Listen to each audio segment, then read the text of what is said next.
Hiya, Paddy here from the Mental Education Program, and I'm just after finishing a couple of videos around addiction, and one for just explaining what addiction is, one for family or concerned people, and then the other one is for an individual that finds themselves addicted. But as I was doing it, and I suppose in my private practice, I'm seeing a lot of people for problem cocaine use. And I just wanted to talk to you today about just cocaine and the issues that can arise, what can happen, what it is, and I suppose what to do if you are developing problems. But obviously, what to watch out for as well, because I suppose I think every one of us is noticing that it's a big problem. Every pub up and down the country is full of people using it.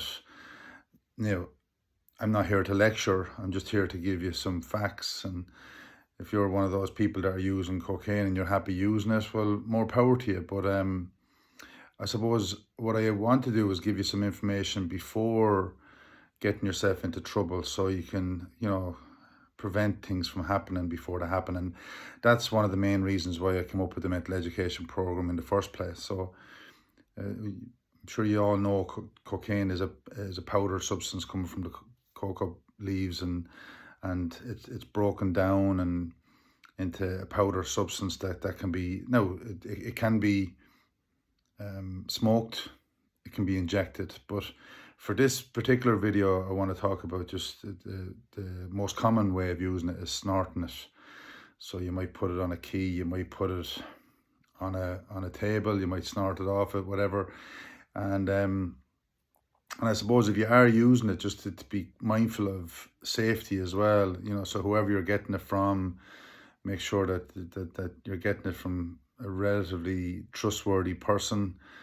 But also, if you are taking it, how you take it is really important as well, so that you're not sharing a note or a straw or something like that, because there can be blood particles that you could share with people, and it's just trying to keep it safe. Plus, you don't know where the notes have been either, and I always kind of use the example of, if you're using a note, you don't know who has had that note before you, and what they've been doing with their hands, or whether they wash their hands or whether they don't wash their hands, what kind of trousers they've been in, and so on. So you could be snorting anything really, but I suppose if you're at that stage where you're snorting cocaine, that's probably the least of your worries. But I'm just asking you just to be mindful of safety, and obviously how much you use as well, and just be careful about that as well, and in relation to the pressure you put on your heart. Because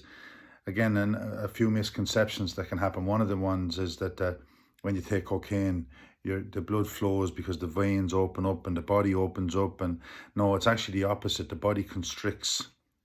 So if you could imagine a hose, you squeezing a hose, and the blood flies around the body, and that's why if you do have any blockages or any health problems, that they can get worse with cocaine use as well. So just be mindful of that, I suppose, if you are using it. But and I am saying again, like, I mean, I'm not here to lecture people. So it's just information.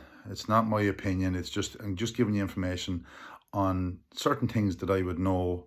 Also, the issues that I'm seeing coming through my private practice all the time. I've a lot of years now, experience working with, over 25 years now, or working with people with addiction problems. So I know a small bit about it, but I do think cocaine is getting bigger and bigger as a problem, because a lot of it can be very secretive.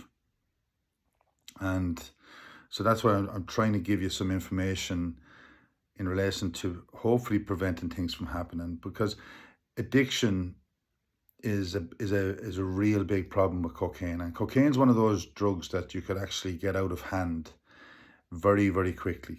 So you could end up developing a massive problem, dependency and addiction with cocaine very, very quickly, because of the nature of the drug. It's a stimulant. It makes you feel good. It's an anesthetic as well, so it can actually numb you, physically, mentally, emotionally. And if you, if you're taking cocaine, especially at the start. It can give you a brilliant buzz and it's great crack, and parties last longer. You know, people start taking it when they're drinking, so they'll have it when they're drinking. And now there's an old song years ago that, you know, the older people might remember, and from the Verve, and it says drugs don't work. But that's bull. That's not true. Drugs do work. That's why they can become a really big problem. Drugs do work, and that's why they're addictive. So if you have pain and you take a painkiller, that pain will go away.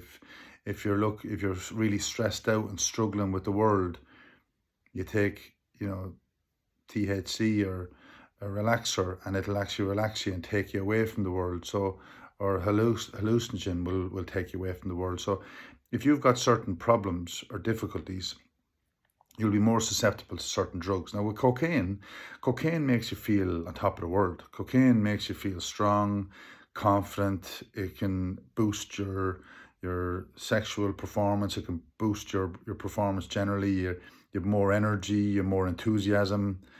You're more talkative. So if you are afraid of talking, if you're shy, cocaine can actually give you that big boost. So you can see why it can become quite addictive, because at the start it can be quite positive. And if you go back at the addiction videos, it'll say that early stage of drug use, that initial stage, can be fun, can be enjoyable. And most people can stay at that stage depending on the drug. Now, cocaine is a drug that you have to be very careful about in relation to that initial stage, because cocaine can go into the misuse stage very, very quickly, where you're really pushing it and it's costing you loads of money. You could be falling out with people. You could owe a lot of money, because it is a drug that drug dealers will let you, you know, get on tick, where you owe money, and you get yourself into terrible trouble then, you know.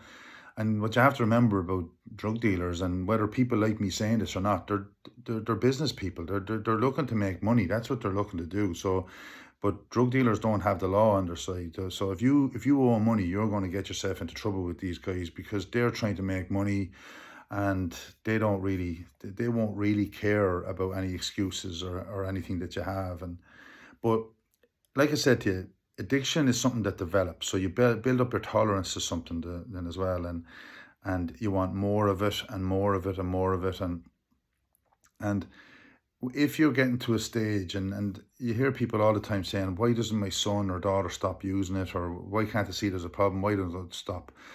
And people who don't understand about addiction will actually say that to people: just stop. It's easy. It's just stop. It's not easy. The person themselves has, if they've created a dependency and a problem or an addiction, they're going to have cravings and withdrawals and urges to use. And I'll talk about that now in a moment. But for somebody to change, and I think I would have said it on the other addiction videos as well, there's 4 things that need to happen. The first thing is the person who's using the cocaine needs to see that they've got a problem. You can tell them and tell them and tell them. It's not about telling them. It's helping them figure out that they've got a problem first. And I'll talk about the possible problems now in a moment. But the person themselves has to see that they've got a problem. The second thing the person that has a potential problem with cocaine has to have is they have to understand the risks involved. So if it is financial, if it is legal, if it is health-wise or relationship-wise, you know, and again, if you're a concerned person with somebody, check out the video on concerned persons around addiction as well, and how to speak to them and stuff like that, because you can push people away. Cocaine users tend to believe that they're okay, and they can tend to believe that they're smarter than everybody else, that it's not going to happen to them. And I don't mean that in a disrespectful way to a cocaine user, but it's that thought, that attitude that would go with people that would say, that'll never happen to me, where you kind of distance yourself from a problem, that'll never happen to me. But trust me when I tell you, it can happen to anybody. And if you start taking cocaine, you could develop an addiction or a problem with it very, very quickly. The third thing that somebody needs to do, which is a big one, is experience and digest the consequences. So, like, I mean, on a regular occasion, your heart racing, and, health problems, close to overdosing. Like if you're taking too much and you're pushing the boat too much, if you've got mental health issues or difficulties, and you're not looking at the consequences. People who have a problem with cocaine use, especially in the early days, they don't want to look at the consequences. They don't want to face the problems that it's causing because they're having such a good time. That, like, who is anyone to tell anyone to stop taking cocaine? It's none of anybody else's business, which is probably true. But if it's a family member, there's different techniques that I go through in the concerned person and family support video. But so the person has to digest the consequences, whether it is own money and getting themselves in trouble and facing the consequences. And again, this is where family members really struggle, because you're looking to put consequences in place for people in a safe way, but the consequences have to be there for the person. If a person is not experiencing consequences, why the hell should they stop? It's great. If there's no consequences, happy days. And then the fourth thing is a person has to see that their life is going to be better without it. So when people develop a dependency and an addiction with cocaine, they can have a massive dependency on it socially, how functionally. So with their function in work, and they need a boost. And when it's a massive problem, they can't meet people, they can't go out and socialise. They really struggle without it, and that can be a massive warning sign for somebody that they know that they've got a really big problem anyway. So those four things are needed first. So if you do have a problem, or you know somebody has a problem, write down those four things. Does the person see that they've got a problem? Do they understand the risks involved in what they're doing? Are they experiencing and digesting consequences? What are they? Ask the person themselves, or ask yourself, am I experiencing any consequences? What are they like?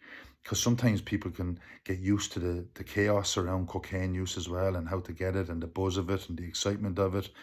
The ritual of it can become quite addictive as well. So, and again, if you don't have a problem with cocaine, it might be something that you really struggle to understand.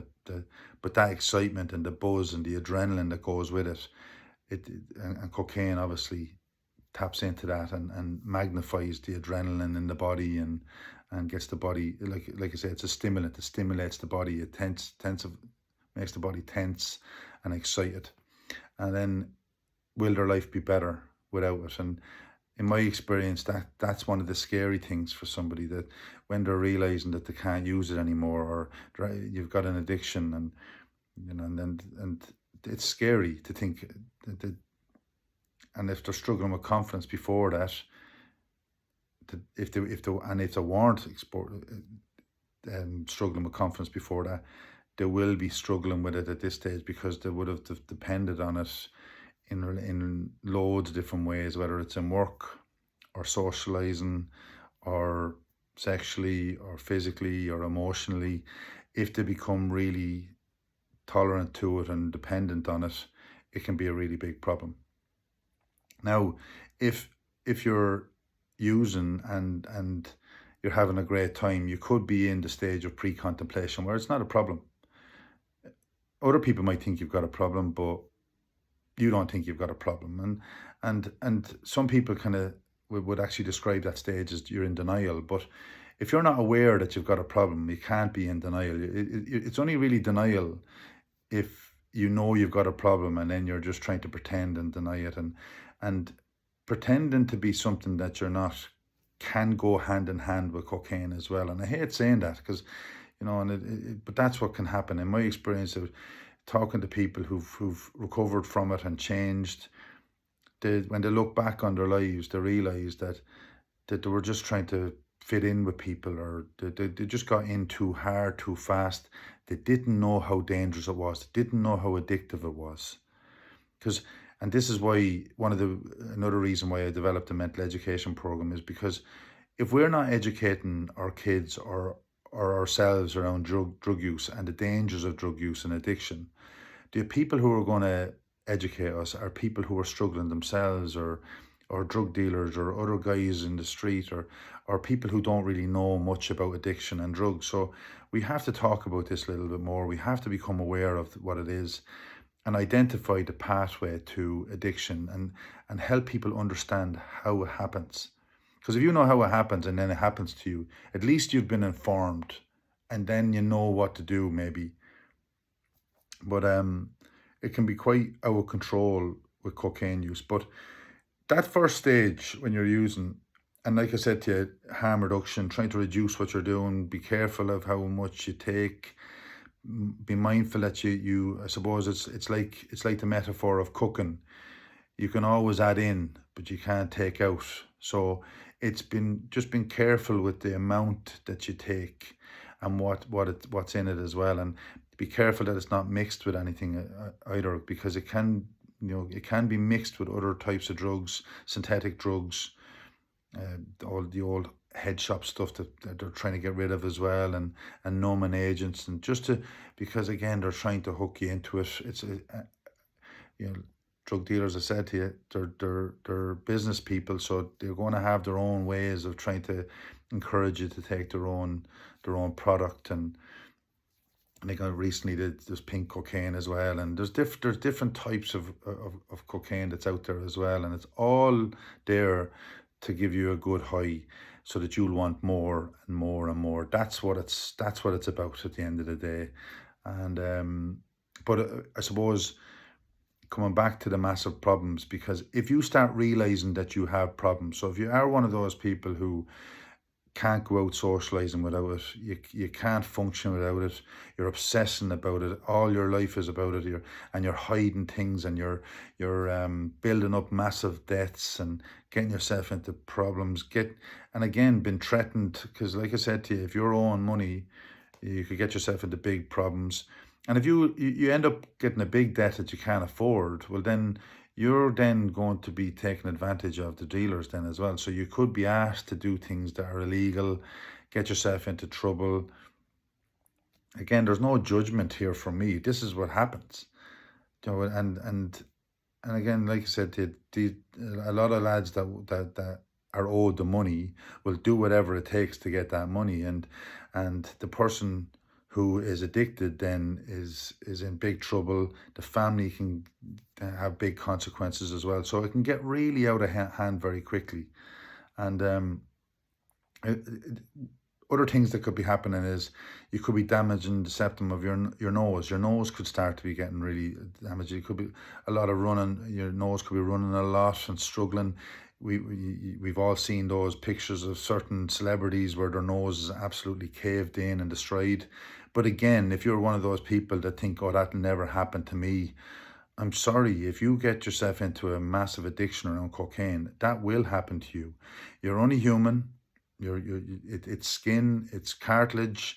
You're going to damage it, and you're going to get yourself into big trouble. And depending on the damage that you do, a lot of that damage can be repairable as well. You might need surgery to correct it at some point. Again, I'm just giving you the facts and the truth. I'm not a person that likes bullshitting too much. I'm giving you the facts, and that's it. That you're going to get yourself into big trouble if you do that, and if it gets that far. And like I said to you, the debt, how much are you spending? Sit back and look at it. The addictive part of your mind will not want to know how much money you're spending. The addictive part of your mind will not want to know how it's affecting people or relationships or your body, your mental health, your physical health, your emotional health. If you're using cocaine and it's actually giving you a little bit of relief, now it'll be short-term relief, but causing you long-term problems. There's where you need to be looking at what am I getting from it? What's the good things about it? What's the bad things about it? And doing a pros and cons exercise. And is the good things about it outweighing the bad?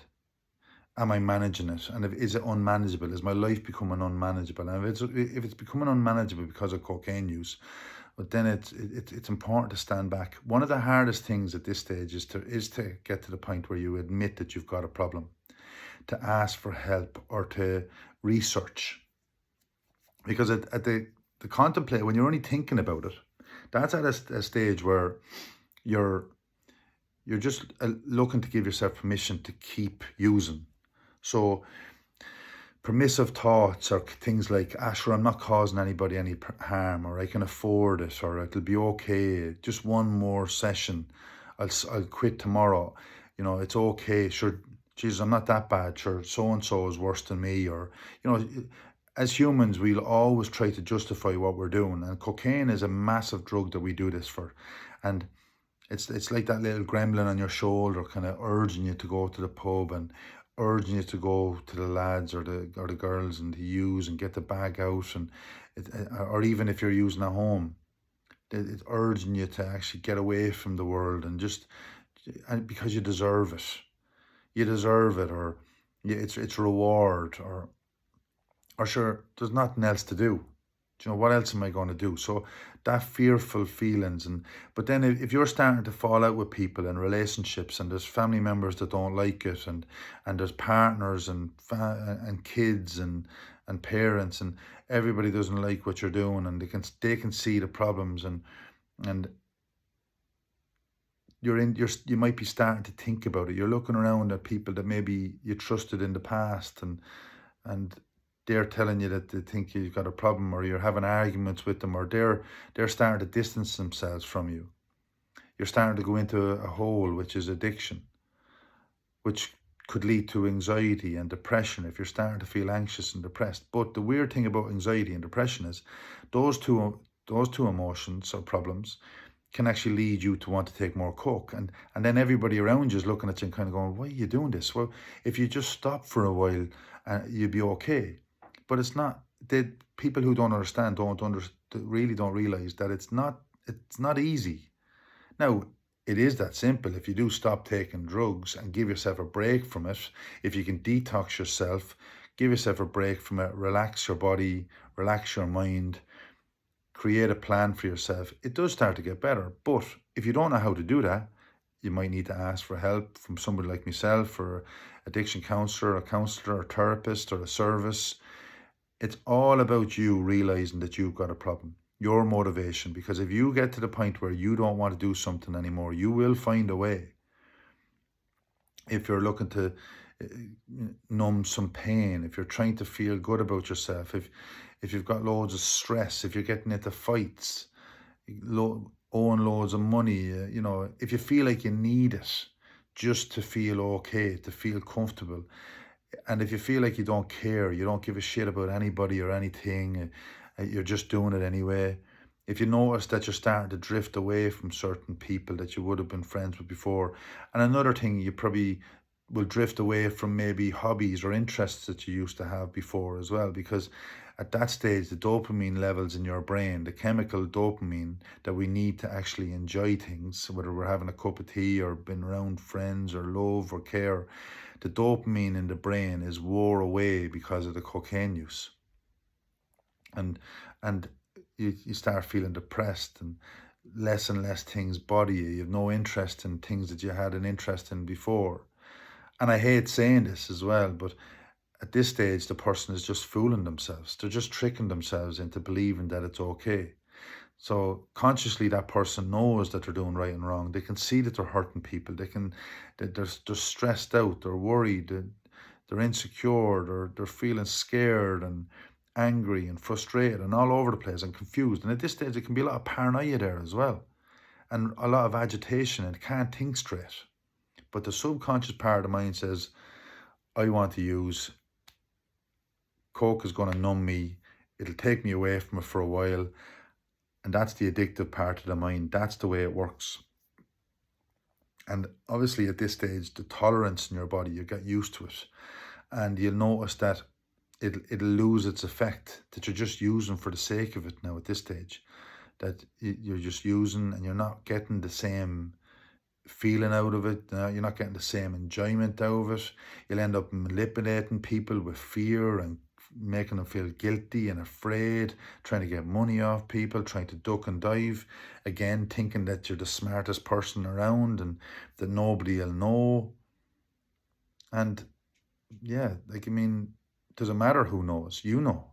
At this stage, you know. So then it's about preparing yourself to find a way and to reflect on your behavior, looking at your consequences, writing them down if you can. You won't like it if you do it at this stage, so you'd write down your consequences of what's happening for you.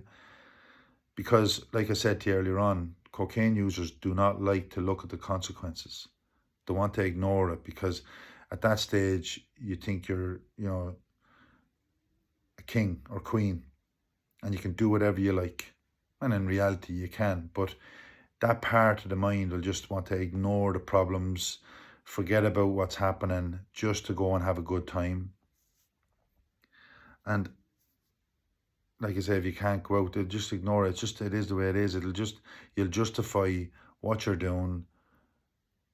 But at this stage now, it's about creating a plan and preparing yourself to cut back or change, and to avoid the problems from getting any worse, to avoid digging the hole, making it worse, to ask somebody who you trust, somebody will help you, somebody who will respect your needs and wants, but also that you start to give yourself the respect that you need, because self-respect is really important in relation to, say, self-esteem.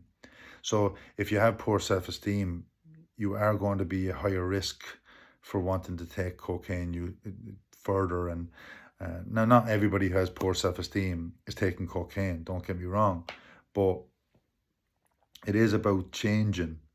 And at this stage, if you've got addicted to cocaine and you're dependent on it, it is hard work to change. It's hard work to be patient. And I know that might sound silly to people who don't understand, but if you've got a problem with cocaine, you'll know exactly what I mean. That it's really hard to take your time. It's hard to relax.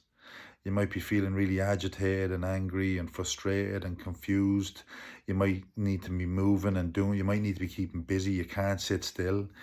Like meditation is something that is impossible to you. You can't relax. You need to be doing something. You need to be busy. You can't look people in the eye.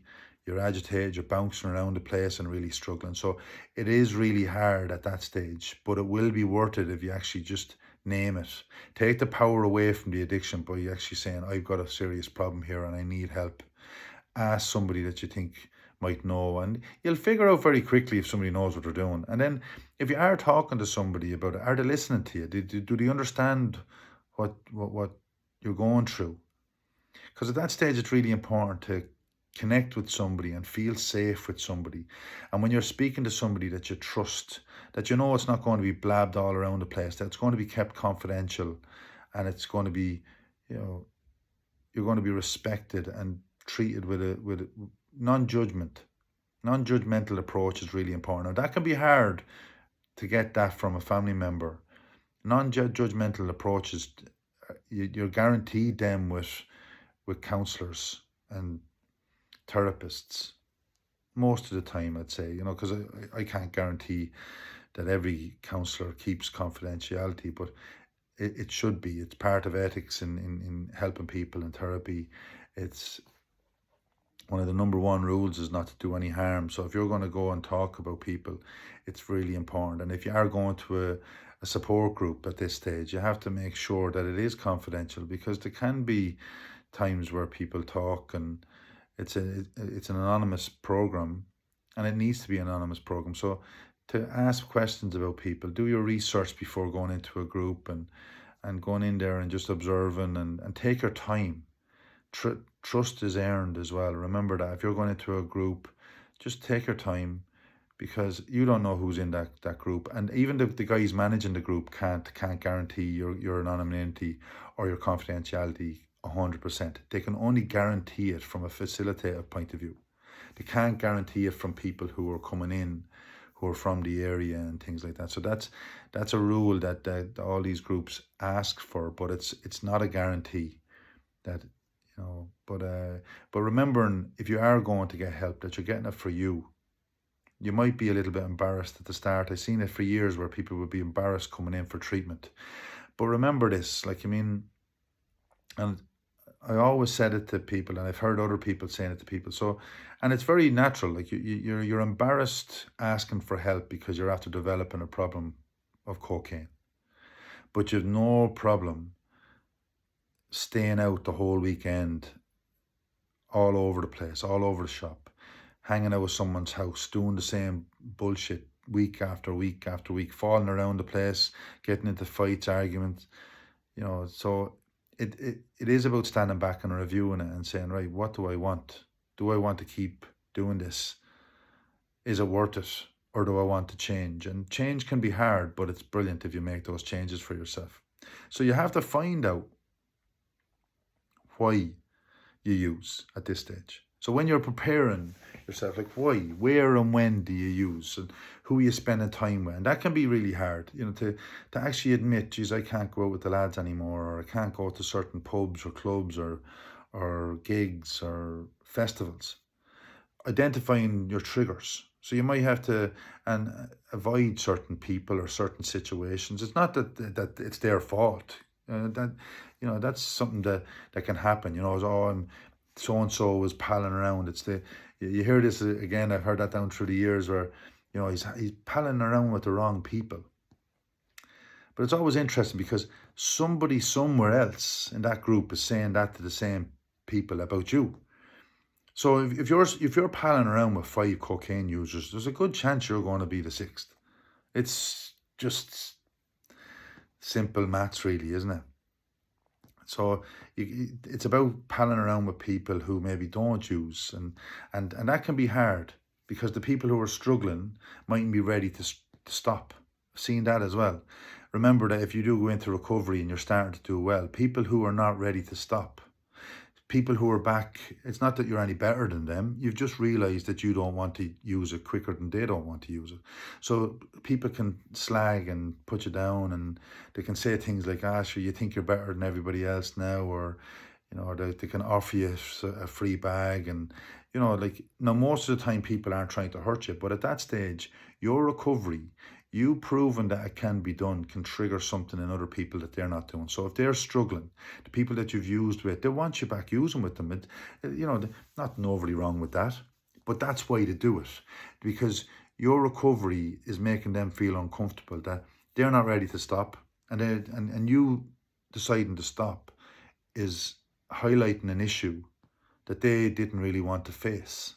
Plus, you're proving that it can be done if you're doing well. So they can do silly things like saying, you'll never stay off it, or they can offer you stuff. They can tell you some girlfriend or lad is down the bar and come on down. They can tease you down they'll entice you in. Again, it's like fishing. Come on down. Sure, there's great crack down here. It's brilliant. This is the best stuff ever. It's, high percentage, all that stuff. They're going to try to hook you back in, right? But remember this, when you are doing well and you go into recovery from a problem with cocaine as well, that what you're going to find is that when people see you doing well, people are going to be proud of you. Never mind, the people who are on, not only the people on coke can be proud of you, but family members and people around you, right? But when people are using, so the opposite can happen, that if you're showing that it's worth it, that people see you doing well and you're happy and you're relaxed and you're proud of yourself, which is really important, by the way. Be proud of making changes, be proud of doing the right thing. When people see you looking well, feeling well, getting stronger, making changes, working hard, you're going to have people in your group, outside the group, when people see you looking well and feeling well and making changes, you're going to inspire people. And that's something that naturally happens. You're going to inspire people to make changes like you. They'll want to know what you're doing, how you did it. And that's why all these support groups are there. There's some fantastic people in recovery, not only in relation to cocaine, but in other drugs, alcohol, heroin groups, weed groups. There's loads of people out there in recovery that are just fantastic people. And like I said to you, there's no one safe from it. So it's important not to define yourself by the drug of choice or what you're doing. It's really important to actually realize that there's more to you than drug use. And when you start to go into recovery and you start seeing that, it's magic. It's just, I know that sounds very dramatic, but it is. When you start to see that there's more to you than drug use, the whole world opens up in front of you, that you then have a choice to what you want to do. When you're in addiction, you don't really have much choice. It's use drugs and that's it. So when you're at this stage, when you're going into the action stage of recovery, you need to find out what your triggers are. The people the places that you go to or where you might use, or the danger or the risky situations like gigs or clubs or certain people's houses, or and the things. Like, I mean, every second program on Netflix has somebody snorting cocaine. So you could be watching a movie and then realize, why am I getting an urge? Because you're watching somebody snort cocaine on a movie or something like that. So there's certain movies that you might need to stay away from, music and situations. So arguments and things like that. And then the other triggers are emotions. Emotions are massive triggers, stress and pain. And if you're in physical pain, mental pain, emotional pain, we need to find out what your triggers are so that we can help you with a plan to deal with them triggers. And you can see even as I'm talking to you guys, when a problem with cocaine develops, or any drug develops, it can be quite complicated to make changes and to be patient about going through it, to find your motivation. Well, why do you use? It's really important that you reflect on why you use, not why other people use. And too many people generalize it. When you're looking at it yourself, you have to look at, why am I using? What am I looking for? And be really honest with yourself. Am I looking to go off and take it because I want to go off with friends and I want to be confident? And am I looking to take it to have confidence to speak to people and to interact and to socialize? Or am I using it for pain or tiredness or whatever? And because if you don't identify why you're using, you won't be able to really completely identify a plan, because that plan needs to involve sorting out the reasons why you use. So if you are looking for excitement and fun, if you are looking for to learn how to relax and to address anxiety or depressive issues from the past, and you've been numbing that and ignoring it with cocaine or addiction, and at this stage it's all about learning from your mistakes and accepting that you've made mistakes, which can be really hard. To accept that your life has become really unmanageable and you have to develop in a massive big problem. And then once you start putting those plans in place and being mindful of the consequences, and when you're thinking about, when the urges come, when the thoughts of using come, that you're thinking of the consequences, you're avoiding certain places, you're learning to cope better with emotions and problems and difficulties. So those triggers, there's two types of triggers. One you can avoid and one you need to learn to cope with. So you might need to be able to talk to the lads or girls and say, listen, I can't do this anymore, I'm going to do something else. And then what you might do when you start talking about it, you're going to find people who are in the same boat, who don't want to be doing activities that involve drug use. So then all of a sudden then you're finding new ways to spend your time, positive ways to spend your time, and more fun, because it's natural fun, it's natural care, it's natural, that you're not, I suppose, you're not obsessed with a drug. You're just able to just be yourself. And you might need that little bit of help to be yourself at that stage, in the action stage, or you're reflecting on your life, you're reflecting on your personality and your behaviors, and you're becoming stronger at this stage. And that's when you'll start to maintain the changes, so that you're not having as many problems with drug use. You're stronger, you're finding a new life at this stage, and you're learning from your mistakes, and so you're maintaining the changes at this stage. So that's the final stage of recovery, is where it's maintenance, where you're maintaining it. You might need a little bit of support here or there, but generally speaking, you're able to look after yourself. You've got it. You realize that you're not alone as well. A lot of people, when they're starting to admit that they've got a problem, there can be a lot of shame attached to it, and fear, and again, insecurity. But like I said to you already, there's no one safe from addiction, and cocaine is a drug that can grab people very, very quickly, where people think it's all right, and they'll justify it, they'll joke about it, they'll laugh about it. But I suppose when you're getting to a stage where you're throwing your life away, it's not a laughing matter. And like I said, I'm not lecturing you, I'm just giving you the facts.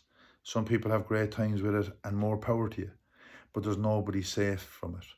So part of this video now as well is I'm going to have a recording for somebody who wants to stop taking cocaine.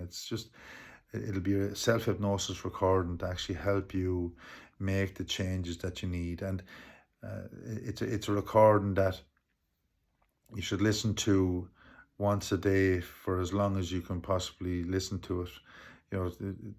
21 days, 4 weeks. If you can listen to that recording, it's just to get to the subconscious part of your mind to help you make these changes. So I'd really recommend that when you realize that you've got a problem with cocaine and you want to stop it, that you listen to that recording, because I will go through your motivation, the triggers, the behavior changes, and it's all because with addiction, what happens is the mind gets used to it. The subconscious part of the mind gets used to it, where it's automatic at the weekend. It's automatic when you meet certain friends. It's automatic when you go to a gig. It's automatic when you're tired or you're out at a party and you wanted to keep going, that you're going to reach for the bag. It's automatic when you have 2 or 3 pints that you're looking for the bag, if not even before it. So it's just to change those automatic responses, to change the cycle from the trigger to the urge, to the use, to the consequences. And that's the way it is. Everything works in a cycle. And what the recording will do is help you break that cycle from thinking about using coke to actually using the coke. It'll help you break it. And then what you'll find is when you stop using cocaine, all the negative consequences that you were creating by using cocaine will start to disappear. Some of them will go quicker than others, depending on how deep you've gone into the hole, but it will be worth it, I promise you. And I know from dealing with people a long time now, people, and you, I'm speaking straight to you, you can do absolutely anything if you put your mind to it. So put your mind into living a really healthy life, having fun, feeling good, being the best person you can possibly be, and you can't go too far wrong then. So if you have any questions or any comments, if there's anything else you want me to cover, email me at paddy@mentaleducation.ie. My phone number is 087 120 5603, and I look forward to hear from you. Thanks.